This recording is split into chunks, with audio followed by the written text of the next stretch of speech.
Kita beralih ke sorotan lainnya, Saudara. Polres Indramayu, Jawa Barat hingga kini sudah memeriksa 8 orang saksi atas kasus pembunuhan ibu anggota DPR Bambang Hermanto.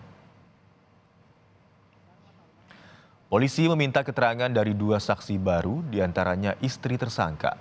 Sebelum melarikan diri ke Bandung, pelaku pembunuh ibu anggota DPR dari fraksi Golkar, Bambang Hermanto, sempat mengacak-ngacak lemari korban, diduga untuk mencari uang. Keluarga korban menyatakan tidak bisa menemukan ponsel dan cincin korban, sementara tersangka mengaku tak mengambilnya. Kita sudah menambah keterangan dari saksi-saksi ya.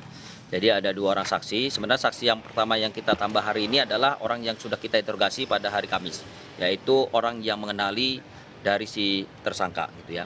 Terus yang kedua, kita tambahkan juga keterangan dari pemeriksaan istrinya si tersangka telah melakukan aksi terhadap korban. Tersangka secara spontan berpikir bahwa saat itu dia harus pergi, namun berpikir juga bahwa dia tidak punya uang. Akhirnya dia berusaha untuk mencari uang, gitu kan, dari yang ada di rumah korban, dan akhirnya melakukan mengacak-acak beberapa lemari, satu lemari, dan akhirnya tidak menemukan apapun juga. Dan setelah itu dia melihat bahwa ada uang yang tergeletak di dekat cangkir sebanyak 15.000. Itu yang diakui oleh tersangka. Sekali lagi itu yang berdasarkan dari keterangan tersangka. Dan uang 15.000 itulah yang dipakai oleh tersangka untuk membayar bus menuju ke rumah si tersangka.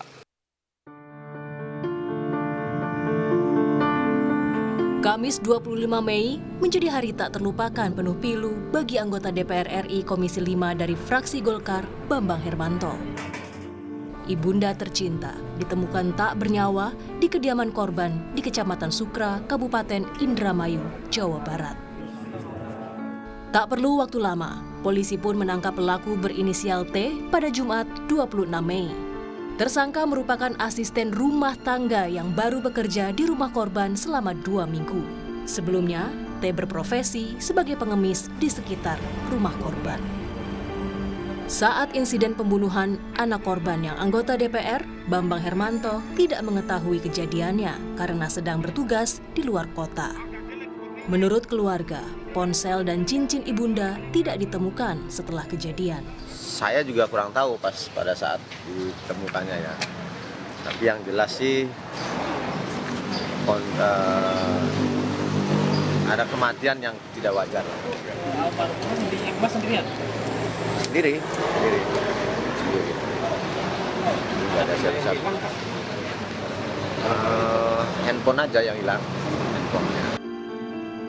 Menurut polisi, berdasarkan keterangan tersangka, ia tidak mengambil ponsel dan cincin korban.